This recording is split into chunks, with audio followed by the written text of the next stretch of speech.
Hey guys, welcome back. We are doing chapter 2 of Harry Potter and the Sorcerer's Stone. If you haven't watched chapter 1, I know it was long, but just to recap, my point of this series is to annotate the books and show that you cannot separate art from the artist. Bigotry will bleed into your work. Okay?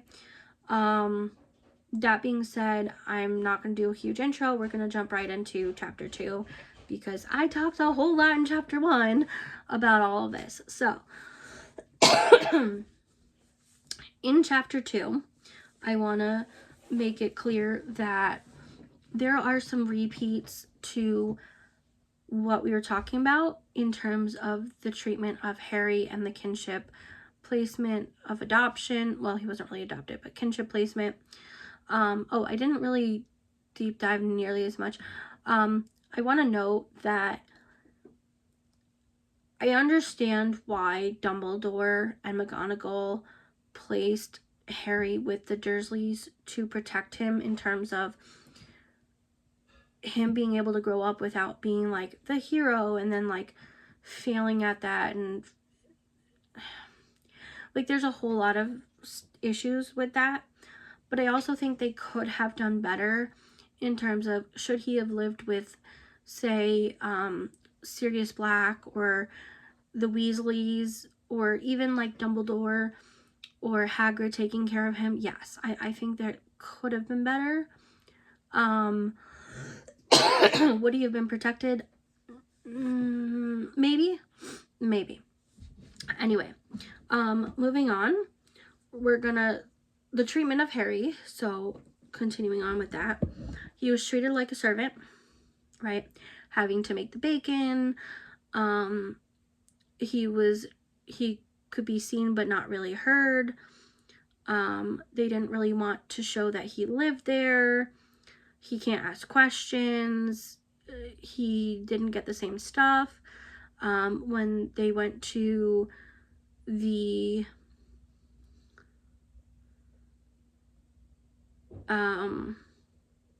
what do you call it?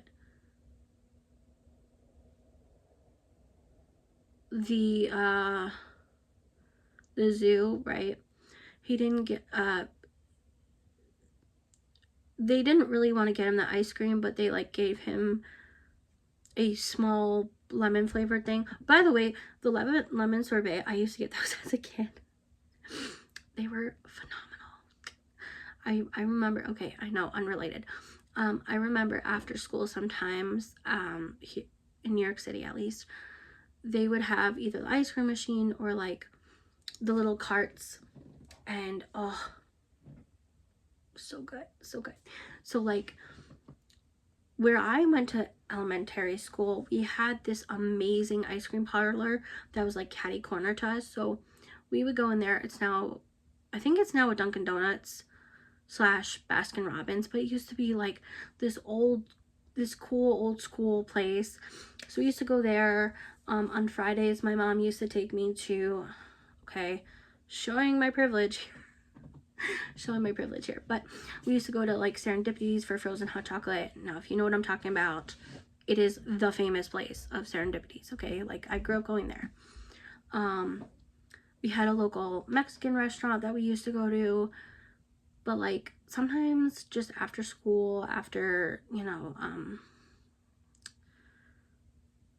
would get like ices and stuff like from the cart guy, right? Or during the summer. So yeah, but they were good. But I also want to talk about how Harry was deemed grateful for even just such a small thing. And when you're treated so badly that even the smallest thing makes you feel grateful, it's just so sad. Meanwhile, we have Dudley complaining about how many presents he has, right? So like, even within the same family, even though one is biological, one is not, we see the classism, right? We see the treatment. And yes, in a way, they're spoiled. Dudley was spoiled. But we also see how Petunia and I can never remember his name for some reason.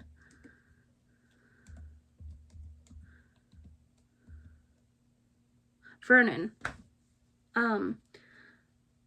Like, their bigotry bled into Dudley, right? They taught him to be problematic, right? And what I was saying in chapter 1 was, that we'll be talking about, is that it wasn't just Dudley, it was his friends, right? Pierce and his other friend, and how they treated other people, and the bullying and all of that, and how anyone who wasn't them wasn't protected, right? Even the teachers and the principal were kind of scared. That there was no protection, that there were issues, right? Because anyone that wasn't white, that wasn't, middle class to rich, right, were seen as not good, right? So keeping that in mind. All right, anyway,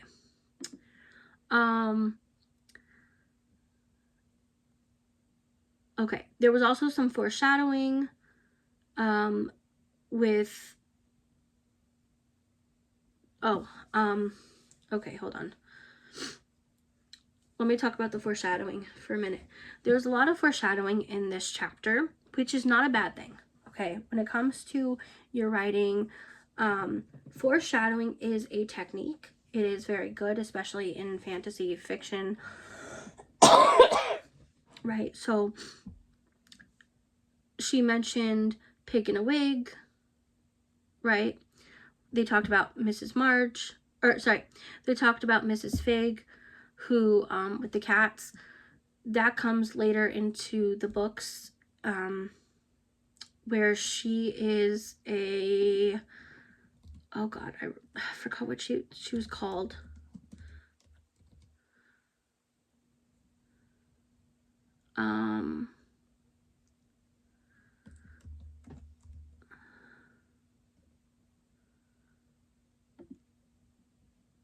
What was she considered?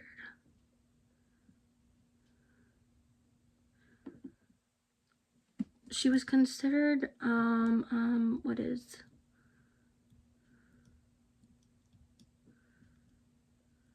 A squib, right? So it's a magical creature that has no powers. They have at least one magical parent, but they don't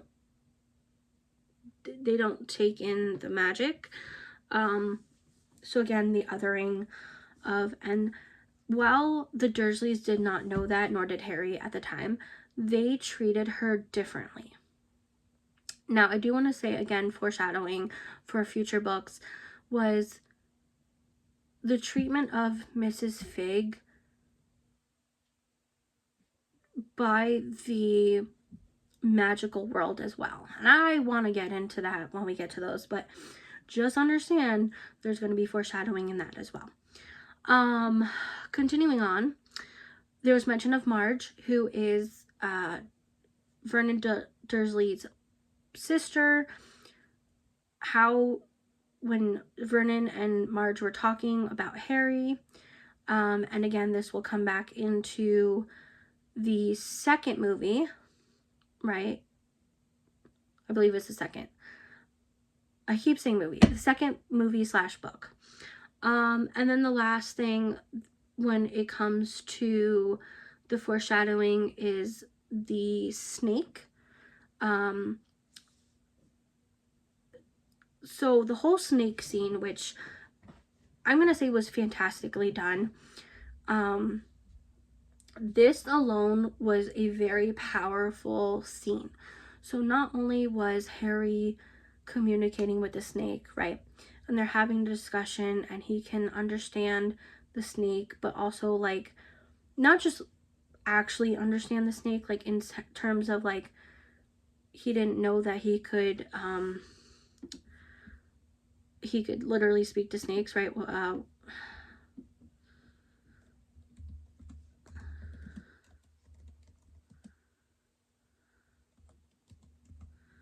hold on, sorry guys, Parseltongue, right? He didn't know that he could speak Parseltongue. But he could relate to the snake, right? The snake being captive, bred in captivity.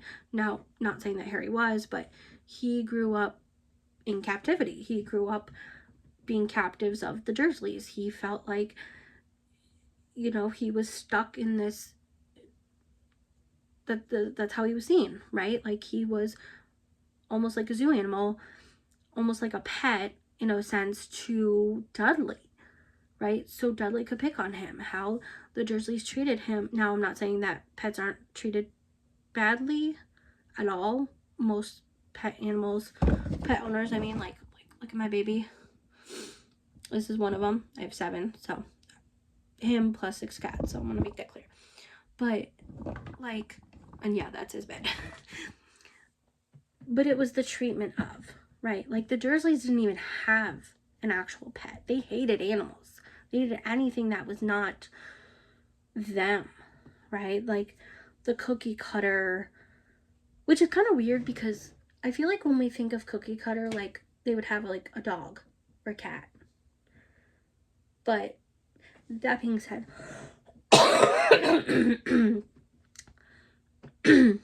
sorry, it was that Harry could literally relate to being the snake. He felt like he was the snake, right? Now again, foreshadowing here. If you haven't read Harry Potter, which has been out for a long time, and so have the movies, this is not new, so I'm sorry. Not really. The snake is Nagini. We're going to talk about Nagini later, but he could literally relate to Nagini. Nagini could have killed him then and there. And there were multiple times where Nagini could have killed Harry and chose not to. Okay. There were some other things that I want to note. Okay. Continuing on with the mention of the bigotry and the Dursleys' hate for anything different, right? Vernon called motorcyclists hoodlums. That is racist, right? Assuming the hoodlum is the definition. I don't feel like I really need to tell you guys, but like a troublemaker, a hooligan, a gangster, that is the definition, right?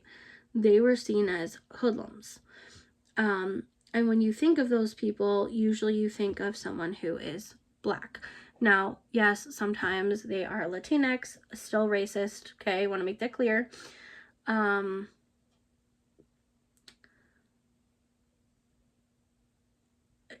They're not. Like, if you know motorcyclists, some of them, majority of them, are the kindest human beings ever, right? Now, were there motorcycle gangs? Yes. Absolutely. Were there problems? Absolutely. But to categorize everyone, especially in this term, is racist. So here we have J.K. Rowling using a racist term. Okay, now, is that a problem? Yes and no. Okay, because obviously we have Vernon Dursley as a very big bigot. But I feel like when it comes to JK's writing, right, unless we're really deep diving into her work like we are, you're not gonna see the bigotry unless you add it all up. You see what I'm saying? Like, he did not need to use that word. Like, it could have been like,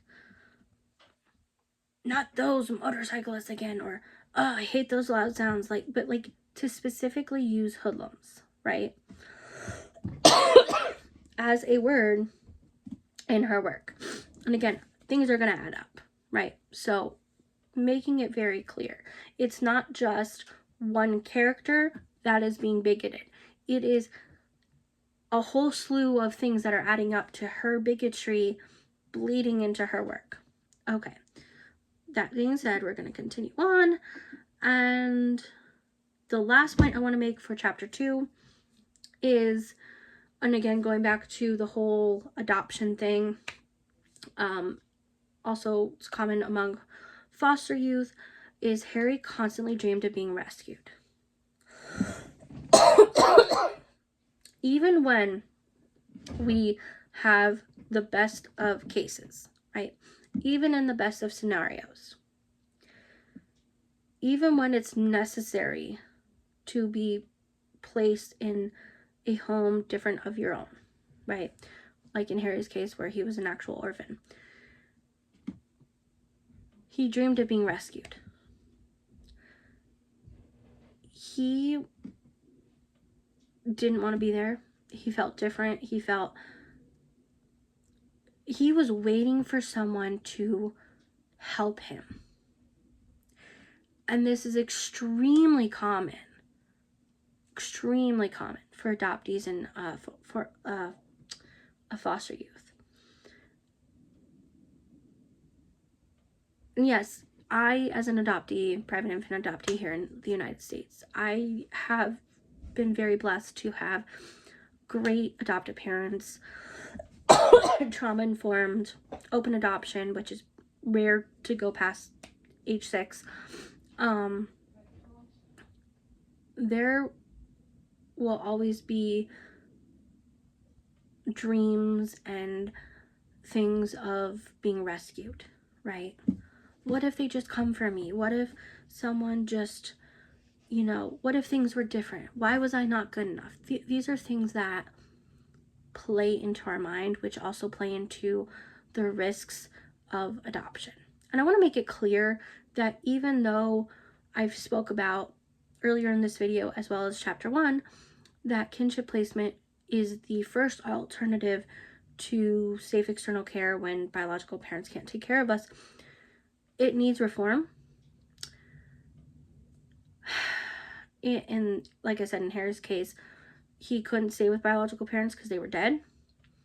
But he deserved to be treated better. And this was not the place for him to be in. And I often see when adoption and foster youth is represented in books and movies, it is often done at the expense of the adoptee, right? Whether we're seen as villains or we need saving. I don't often see, and I say often because I do want to highlight there are some amazing books and movies where it's done correctly. And I'll have more videos on that, but we're the butt of jokes. We're at higher risks for everything. We're 8 times more likely to be abused and unalived by non-biological parents, 4.75 times more likely to unalive ourselves, 4 times more likely to turn to substance abuse. We make up 40% of mental health institutions, troubled teen industry, and the prison systems. Okay, also to know here in America, I'm specifying that private infant adoption is a $25 billion for-profit industry that has a whole lot of bigotry in it, right? I can do a whole big video on that if you guys are interested, you're going to hear little by little, but maybe I will do a larger video on this. But this is why representation matters. Not just, let me rephrase that. We have an overabundance of representation of foster youth and adoptees. That being said, proper representation matters. So when we talk about representation, it's not just, oh, we need diversity, or, oh, we need marginalized communities and religions to be seen. Yes, but it also has to be done correctly. Having, if you guys are in the book community, hashtag own voice is important. it's not just having white authors having a diverse array of characters, it's having that proper representation of those characters, right? So there was recently an author who, the work has been out for a few years, but it's come back up how problematic this book is. A white author describing a black character in such a horrible stereotype. I'm gonna do a whole, I should really do a whole video on this, but maybe I'll do it later at a different point. It's not that we can't write black characters, it's just that we don't often do them well enough, and that how about instead we read books by black authors about black characters, right? And I'm going to note that if you're going to write diversely, like have that diverse array, have beta readers, have sensitivity readers, have, you know, make sure when you're doing your research, part of that research is reading those books. If you're writing a black romance or an interracial romance, make sure you read books about interracial romance by black authors. Like, it's not that hard. By the way, you will find amazing books. So, like, you're just missing out if you're not doing that. Anyway, that is the end of chapter 2. Thanks for coming, and I will see you guys next week for chapter 3.